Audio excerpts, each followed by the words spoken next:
Hello అండి, welcome to our channel. మన రాయలసీమ వాళ్ళకి ఏ ఫంక్షన్ అయినా గుర్తొచ్చే ఫస్ట్ స్వీట్ వచ్చేసి పప్పుల పొడి కజ్జికాయలు. పప్పుల పొడి కజ్జికాయలు ఎలా చేయాలో ఈజీగా ఈ వీడియోలో నేను మీకు చూపిస్తాను. చాలా టేస్టీగా అండ్ పర్ఫెక్ట్గా వస్తాయి. ఒకసారి ఇలా చేసి చూడండి. కేజీ కజ్జికాయలైనా ఈజీగా చేసేస్తారు. ముందుగా ఒక హాఫ్ కేజీ పుట్నాల పప్పు తీసుకోండి. సేమ్ క్వాంటిటీలో హాఫ్ కేజీ షుగర్ కూడా తీసుకోండి. అలాగే ఒక 15 ఇలాచీ కూడా తీసుకోండి. ఇప్పుడు ఒక పెద్ద మిక్సీ జార్లో కొద్దిగా పప్పులు, అలాగే కొద్దిగా చక్కెర, ఒక 4 నుంచి 5 ఇలాచీ వేసి మిక్సీ పట్టండి. సేమ్ ప్రాసెస్లో మొత్తం అంతా హాఫ్ కేజీ పప్పులు కూడా మిక్సీ కొట్టేయండి. ఇలా మొత్తం అంతా మిక్సీ పట్టేసుకొని పక్కన పెట్టుకొని చల్లారనివ్వండి.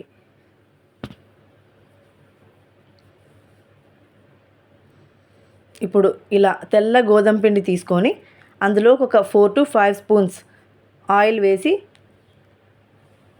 ఇలా మెత్తగా పిండి చేసుకొని పెట్టుకోండి. చపాతీ పిండిలాగా ఒక 1 kg వరకు పిండి తీసుకోండి. గోధుమ పిండి ఇలా చిన్న బాల్స్ లాగా మొత్తం అంతా పిండిని సపరేట్ చేసేయండి.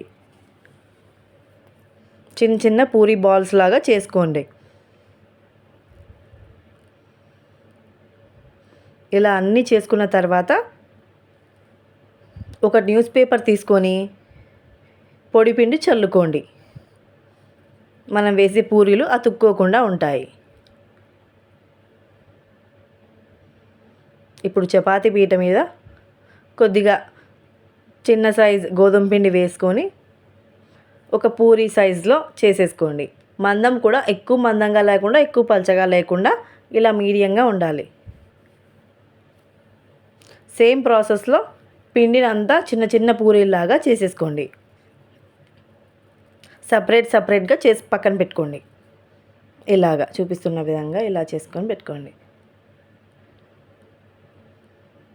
ఇప్పుడు ఒక పూరీ షీట్ తీసుకొని ఒక సైడ్ అంతా చూపిస్తున్న విధంగా కొద్దిగా తేమ చేసుకోండి. ఇప్పుడు 1 నుంచి 1.5 స్పూన్ వరకు మనం ముందుగా మిక్సీ చేసి పెట్టుకున్న పప్పుల పొడి వేసేసుకోండి.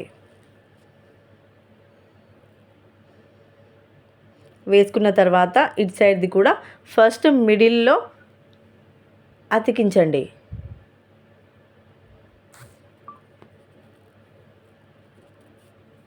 అలా చుట్టూ కూడా అతికించండి. కొంచెం గట్టిగా ప్రెస్ చేస్తూ వత్తేయండి కజ్జికాయ.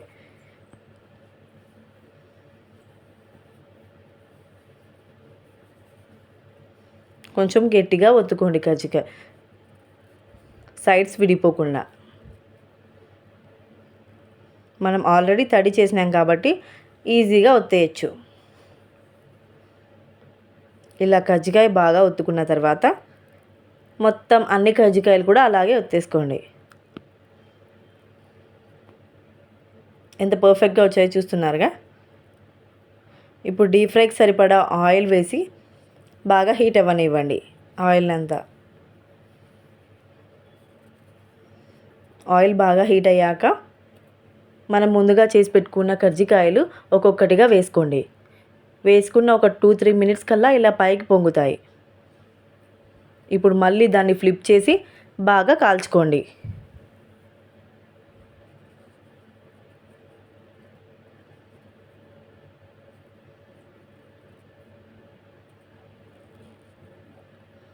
మరిన్ని వీడియోస్ కోసం నా ఛానల్ని సబ్స్క్రైబ్ చేసుకోండి ఫ్రెండ్స్. అటు ఇటు తిప్పుతూ బాగా కాల్చుకోండి. సిమ్లో పెట్టుకొని కాల్చుకోండి.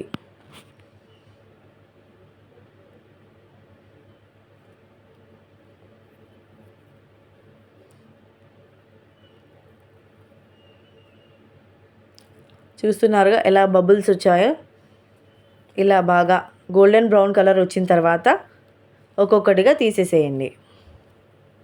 ఇలా గోల్డెన్ బ్రౌన్ కలర్లో రావడం వల్ల లోపల ఉన్న స్టఫింగ్ కూడా బాగా కుక్ అయి ఉంటుంది.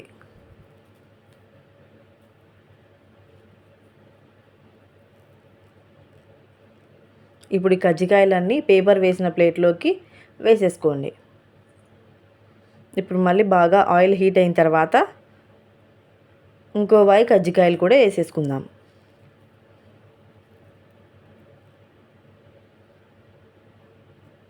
చూస్తున్నారుగా ఎలా బాగా పైకి లేస్తున్నాయో. ఇప్పుడు మళ్ళీ దీన్ని కూడా ఫ్లిప్ చేసి బాగా కాల్చుకోవాలి.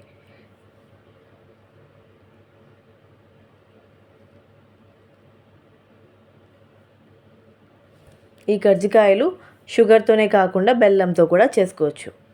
సేమ్ క్వాంటిటీ బెల్లం వేసి చేసుకోండి.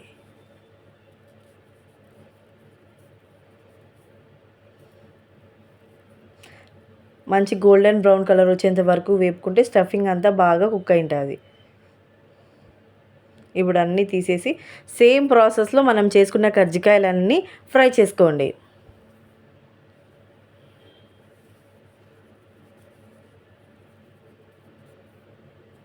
చూస్తున్నారుగా ఎంత బాగా వచ్చాయో. 10 నుంచి 15 రోజుల వరకు నిల్వ ఉంటాయి కజ్జికాయలు. చాలా టేస్టీ అండ్ హెల్తీ కూడా. ఇలాంటి మరిన్ని వీడియోస్ కోసం నా ఛానల్ని సబ్స్క్రైబ్ చేసుకోండి. చూస్తున్నారుగా ఎంత మంచి క్రంచీగా వచ్చాయో. Thank you for watching.